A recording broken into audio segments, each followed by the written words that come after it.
Welcome back, everybody. We're getting into the first game of our fresh best of 5 set with Georgetown's Hoya Esports playing against St. John's. And I'm excited. We haven't seen Georgetown play. They had the bye week 1, so this is a completely unpredictable team, Tug. Yes, we have no idea what's going to happen. I'll tell you what has happened so far, Navik. You were here with me, obviously saying this for the good people, but both of these first games, between Xavier and Butler, and then between DePaul and Seton, both going to Game 5. Will this next match go to a Game 5? I have no idea, because we have not seen one of these teams perform on stream. Cannot say, unfortunately, that I know the players personally, so I can't make a definitive, educated guess. Yeah, I mean, we did see St. John's losing their game last week. So obviously they want to be trying to win this, put another team down by a point, bring themselves up onto that 1-1 even ground. And we're going to see the first demolition by Primal on to... okay, let's have a look over the player names, because I didn't actually get a chance to do that. So we have Fatboy Swag, who I'm going to refer to as Swag. We have... I'm trying to... Yeah. I mean... It's trying to remember the names. Of course, we know we are familiar with St. John's. We have Justin, our camp, and Primal. There we go. But yeah, it's definitely interesting trying to see how Georgetown's going to play. This is their first game on the Big East Invitational stream, so I'm unfamiliar with them, Tug, and I presume you are as well. This is indeed true, my friend. This is indeed true. Yeah, and that's St. John's here in the orange, Georgetown in the blue. No, nothing doing quite yet. 2 minutes in, we've seen that last match as well. I think that is just a result of both of these teams not wanting to underestimate their opponents. Want to get a feel from them a little bit first. Yeah, and here we see Ewell passing to Kuko. Kuko looking to try and make something happen, which seems to be my catchphrase of the day, as Primal manages to intercept it and clear the ball back into the opposition side. Ooh, bouncing up on top here in front of Georgetown. They are able to get away from that one, though. The pressure's not gone. I like what they're doing here, crowd in the box, getting 3 players up in there and just waiting to get this long ball out. Now that is back towards them with Ariel. Nicely done. Yeah, and St. John's here managing to find score number 1. Primal with the lovely little splash effect manages to just slide it right under the opposition, and there it is. Woo. Yep, gives them the nice whispered splash. I love it. And of course, ball bouncing ever so slightly off of your wheels than it would if it hit the car body. Utilization right there. Yeah, and now with St. John's being up a goal again in this best of 5 series, it really could go. I mean, it's definitely where you want, again, to be. You want to get that first goal in the series, and a demolition does happen, and our camp manages to just run it in. That's just rude. Look at this. Was that a double demo? Arcade comes through, destroys there. No, his teammates are out there getting demolitions. Like, you know, that you kill the guy on point and you kill a guy off a point just to prove a point. I don't get it, man. That's mean. Yeah, I mean, second goal coming out for St. John's now. It's, again, you're in a very comfortable spot as being 2 goals up game 1. Justin on St. John's. Interesting. Yeah. Ball coming up, spending a lot of time in the air. Again, we've seen these really lobbed up there. That is performed so that a team that is not fully set up yet can get back in there. Fatboy Swag. We'll now refer to him as Swag. I think that's a little bit easier. Yes. Trying to get that ball out there. Nothing doing, not going to happen. Pressure is on against Georgetown. Again. Yeah, Kuko there, managing to get a nice clear. Ewell trying to find it, but he gets dunked on by our camp. Our camp managing to find the goal here, just being a little bit higher than the competition. Yeah, that was, Ewell trying to top that one. Kuko just not being in the right position to be able to make a play on that ball. That's just what's going to happen. You know, there's nothing you can do when it's rolling towards your goal and you're on the opposite side. Yeah, I mean, and now we're coming into a minute left onto the clock, being 3 goals down. Georgetown is not having a great time, but again, this is game 1, and we saw what last series was a 2-0, and then it became a reverse sweep. Yes, it did. Those games did, I believe, begin a little bit more even, you know, 1-1s and biggest score differential being 1 for a while through maps, but like you said, it has happened for Stranger Things. An attempted block there by Swag, not able to get in on that one. If I just had to call it like I saw it, this is a Georgetown team that is not as comfortable up in the air. Yeah, Primal's doing really, really well here. I mean, has Primal scored all 4 goals? No, Arcamp has scored 2, I believe, and Primal has scored 2. So he's definitely had a hand in all these so far, though. Yeah, so just in time at the moment now, kind of playing that support role, trying to play for his team, set them up, let them shine. And honestly, I feel like you just need players like that sometimes, not always trying to take the spotlight. Primal going for the air bash there, manages to clear Ewell away just in time here. Getting it into a bit of a ceiling shot. Primal setting it back up, trying to get it to rebound center. Does get it to rebound center, but it is cleared by Ewell. Ewell is doing a great job of lobbing these each time. That was a fantastic play by a St. John's player to get this out. Now, I mean, I like what Georgetown is doing. On paper, it makes sense, but with that, just in times and a long ball, they're not having a player who's back, who has enough boost to get there defensively when things like this happen, because they're guaranteed to eventually. That St. John's going up 5-0 in the game. I'm pretty sure Just in Time heard me, because as soon as I said that he hadn't taken any of the spotlight, the man scores a goal. Is it to prove the casters wrong? Good old caster's curse. Now 5 seconds left onto the clock. It is going to be counting down. I believe now it is mathematically impossible to catch up, and game 1 will be going to St. John's. Yeah, the most definitive game 1 that we've seen so far. Again, the last 2 matches between Xavier and Butler going to a game 5, DePaul, Seton Hall going to a game 5. Yeah, no, so absolutely. Those were they had a less score total between their first few games. We did see a 5-0 in one of those as well between Xavier and Butler, I believe, but that was a little bit later, and that was for the comeback from, you know, the team who was down. Again, St. John's we have not seen on camera yet. They had a bye week round 1. Wait, no, sorry. St. John's was last week. It was Georgetown we didn't see. It was Georgetown that had the bye. That is correct. Yeah. Gotcha. So Georgetown we have not quite seen yet. St. John's, who was up 5-0, who went up 5-0 in the first one, pushed this match score to 1-0. I think just a little bit more coordination between teams could really turn this game around for the Georgetown Hoyas. Hoya, I think. I would need to get clarification on the pronunciation, since I'm notoriously bad for it at the moment. But we are British, even worse. Yeah, exactly. It's the British pronunciations. But immediately now kicking into game 2, we see St. John's applying a good amount of pressure as Ewell tries to find something. They're getting past most of the defenders of Georgetown. And it's, yeah, I mean, Georgetown here needs to try and make something happen, right? They need to swing back, because they have a statement to make. It's their first time on stream, which is a lot of pressure as well, right? Like, no, it is definitely. And what we don't know is if this Georgetown team is spent any time on here. It is just a simple presence of us that is making this happen. Again, well, I think more so than anything is, unfortunately, we're seeing a St. John's team that is just better in the air. You know, they seem to have the boost available more so when they need it, and then when they are there and making aerial shots, the defense is just not as coordinated at getting up there and blocking them.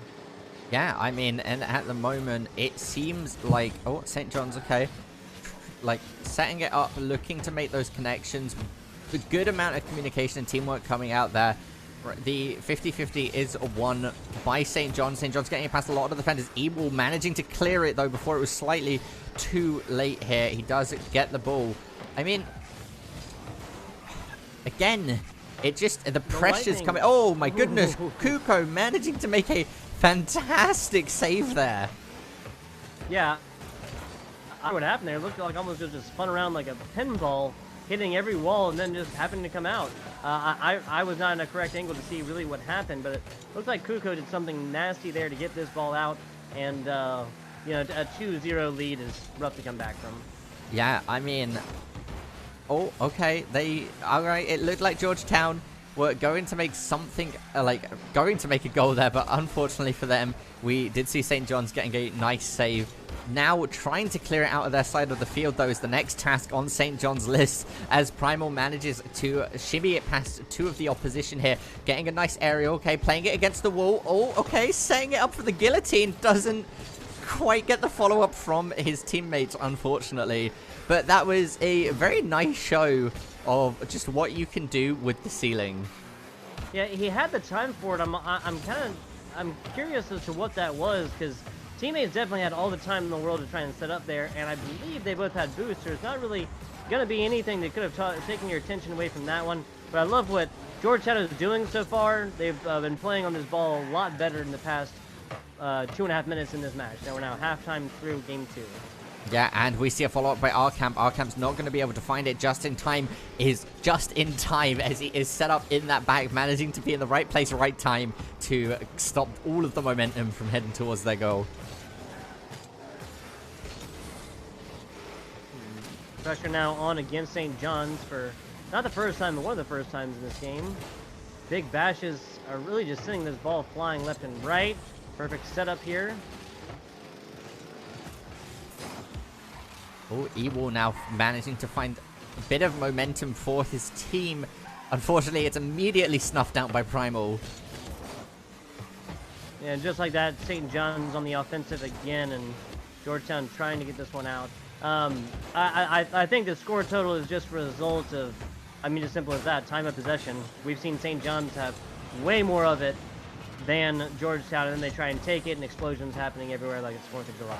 Yeah, a lot of demolitions coming out from both sides there, and another one coming out from Kuko onto Primal. But Arcamp's just, what a fake! Oh my! The goodness. dribbles Arcamp. and the reads. There was nothing fancy there. There was no popping. There was no trying to shove it. It was just a nice dribble and a read on his opponents. And there's nothing you can say that was wrong about that. That was just really well executed. Keeping the ball close to the body there was Arcamp, and just literally dribbling that all the way around. I don't think he got to a car length away from the ball at all throughout the last 5 seconds of that goal or so. And outplaying two opposing defenders, that's as good as it gets. Yeah, no, that was an absolutely phenomenal play, as now we're starting to see St. John's have a bit of pressure applied onto them as they're... Oh, okay, Arcamp once again with the ball.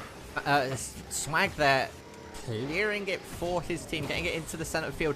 Primal trying to reverse the clear there, a bit of a retort, as Evil freestyles it up a little bit in that corner, unfortunately missing the ball. Good job, St. John's player that's Primal playing midfield, able to hit this defensively, but back up against them again. I like this. Georgetown is disproving what I was saying by putting this ball over in St. John's court and maintaining a little bit more as far as time of possession. Again, a stat that I wish I could have, but I can guarantee you it's pretty even between these two teams now. It is. 10 seconds left onto the clock, even or not. There's one. It's possible. Whew, it is possible. Happen. Just like that, Georgetown makes this one possible, gets their first goal scored on stream here. EGF week 2 now, after not playing on stream last week. Yeah, and all they need to do now is win the 50-50, which they've managed to do, and actually commit to the goal. Swag gets a good hit centering it, but Primal clears it here all the way to the other side of the field. As, oh my goodness, St. John's almost scored. Okay, yeah. Sorry, I was gonna say if that was man, oh man, if that was Georgetown there, that far away from tying it up, that'd have been perfect. Would have put the series at 1-1. It is not. Georgetown's down 0-2 against St. John's now with that 1-2 loss. Again, that was their first goal on stream after a bye week last week for Georgetown. We did, however, see this exact situation happen literally last set, where a team was 2 up. And then we saw the reverse sweep, so and again... that was 12 seconds, right? I believe the first goal was, yeah. Or the last goal. Yeah. Not that big a difference between 10 and 12, my friend, especially when you're talking about seconds in Rocket League. Georgetown, St. John's up 2-0 in the series. Will we see another Game 5? I would love to say so. I would love to see it. Georgetown would have to play a lot more coordinated than they have the first 2 games to push this to a game 5. Yeah, and now we are going to be jumping in to game number 3. It's match point for St. John's. So, like Tog just said, Georgetown is really going to have to bring something out here, something we've not seen. And I you know what? They could do it. Like, I would be more than happy to see this come to a game 5.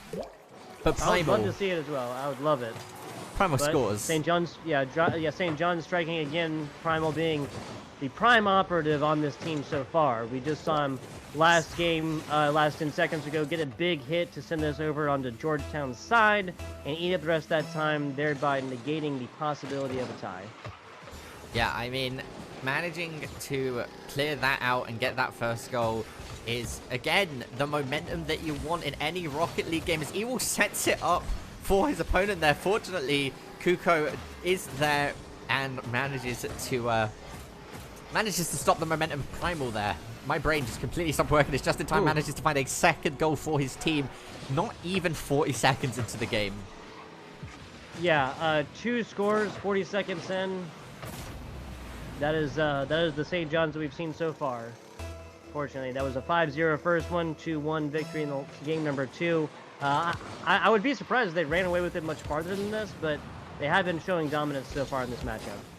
Yeah, they've been playing phenomenally well, and they've, again, it doesn't seem like it's something that should be factored in as much as we probably are, but I can't overstate, St. John's have already played a game in this season, right? Like, they've kind of got a feel for it. They've been able to practice. They know what they're up against. Now, you'd like to say that Georgetown 100% watched the VOD, kind of saw what they were up against, but they might not have, you know, and you can't watching them playing is different too, right? Yes, it is 100% different. But so if they let's say best case scenario, they have watched the VOD, they possibly underestimated their opposition, or you know, there's a bit of nerves and stuff because they are on stream. Yeah. It was almost guaranteed to be a mixture of certain things. Nice big tip there by Primal. That was a shot. They get blocked off. I believe he threw an epic in front of that save as well. So, pressure has been on against Georgetown so far. St. John's has been responding with pretty good defensive shots when the ball is there, and that has so far resulted in our scoreline 2-0 with 3 minutes left. Yeah, and 3 minutes left onto the clock is plenty of time for Georgetown to try and even out this scoreboard, as it looks like Swag is going to try and make a play. Does get dunked on by Justin there, though. The ball nicely cleared. And it's one of those things where it is difficult playing from behind, especially if, like, the mentality's not there. Yeah, yeah, winning and pushing I mean, they know what they're up against, right? They know they would have to win this match. Georgetown would have to win the next match, excuse me, and then push it to game 5. The way Primal, rest of St. John's been playing, that is getting more and more out of reach. Yeah, Primal's title is Superstar, and honestly, I'm struggling to disagree with it. Yeah, he's giving me a nice wet up goals on these with the splash whisper at the end. Coco Company just looking to... I mean, there's still plenty of time. They can still do it. They've proven they know how to play Rocket League. They know how to play it well. But it's just been St. John's is taking the ball away from the crucial points, just like how we saw right there. Yeah, no, I 100% agree with that. And it's not that... Oh, okay, and goal 4 is going to go to Primal. Yeah. To finish my point, it's not that Georgetown is playing badly. It's just St. John's is on form at the moment. I gotta call like I see it. That was all 3 members of Georgetown shooting at the same ball. That should never happen at this league. The triple commit there was an unfortunate call, maybe some miscommunications, but we did see Primal there and the rest of St. John's capitalize on it and turn it into a goal. I mean, we're talking about, you know, amateurs play the game, pros wait for you to make a mistake. That was literally just St. John's kind of sitting back and waiting. They had one player where it needed to be. Once all 3 members shot and didn't hit it like significantly, and then that led to a 4th goal here. Now, minute 50. Again, this is getting farther and farther away after our camp with perfect setup. Nice little pass action in there. We saw 5-0 first game.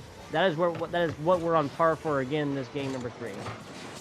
Yeah, Hoyer at the moment, it's unfortunate that the performance hasn't been there that they probably like, and they're probably a little bit, you know, beating themselves up about it. But at the end of the day, this is pre-eliminations. They're not getting eliminated from everything. They have plenty of time to practice, get used to it, get used to this setting, and I think that's the most important thing to take away from this, right? Is that they 100% can bring this back. Maybe not this set, but next week, the week after that, when we actually get to the LAN event, they, again, and this goes for any of the teams, could be a massive force to reckon with. Yeah, that's what I was going to say. At the end of the day, this is all for seeding, you know? That big LAN event is simply different from these online, I mean, any LAN event, simply different from online, you know, participation, online competitions. You're going to see players go there, you're going to see some players play, there's going to be a difference is what I'm saying. You're going to see some players play better on LAN, you're going to see some players play worse on LAN. I guarantee you, I've seen it all the time. That in-person performance is just simply different from where you are, sitting, playing from the couch, playing from the computer desk. When it's real life, people are screaming in your face, you got teammates that, some of whom, I mean, these are all collegiate teams, so you can assume that these guys, you know, might even live in the same dorm, have definitely met each other, but online, going and playing in LAN, a lot of other situations, you might not have even met these guys in real life. Simply a different task at that level. Yeah, I mean, and if I was to say an MVP for this game, it's got to be Primal, right? Primal. Primal's been very all over the place. Like overall, not over the place. That sounds bad. Overall, he's been very, very even. You know, if I had to give one, just because I love flashy and fancy footwork, Arcamp would be getting it from me all day long. He has gotten lots of these points on the board, like the stat lines wise. He's very, very impressive. He's also had possession of this ball a whole lot. Yeah. And that is going to be St. John's taking the series, ladies and gentlemen. The 3-0 victory. Congratulations to them, as I believe they're now 1-1 in the standings. They are indeed. So, again, next week, because it's so early in the series, we're going to see a lot of things getting shaken up left, right, and center. So, once again, thank you to the teams. We will be hopping into a quick break after some closing words by Tugboat. Yeah, that's Georgetown did not play last week, so they're 0-1. Not insurmountable by any means. They will be playing 3 games as opposed to 4. But in the day, again, you have these opportunities because this is just for seeding. You can guarantee that there's going to be other teams who have not won a game yet, so it's not like you're insurmountably behind. But do want to get that good seeding coming into that December 7th and 8th New York City Rocket League event. We'll have more information on that for you guys when you come back. Next round coming up here between... we have got, I believe off of the top of my head, we have got Marquette University against Providence College. Gotcha. So we will be hopping to that quick break right now, and we will catch you momentarily.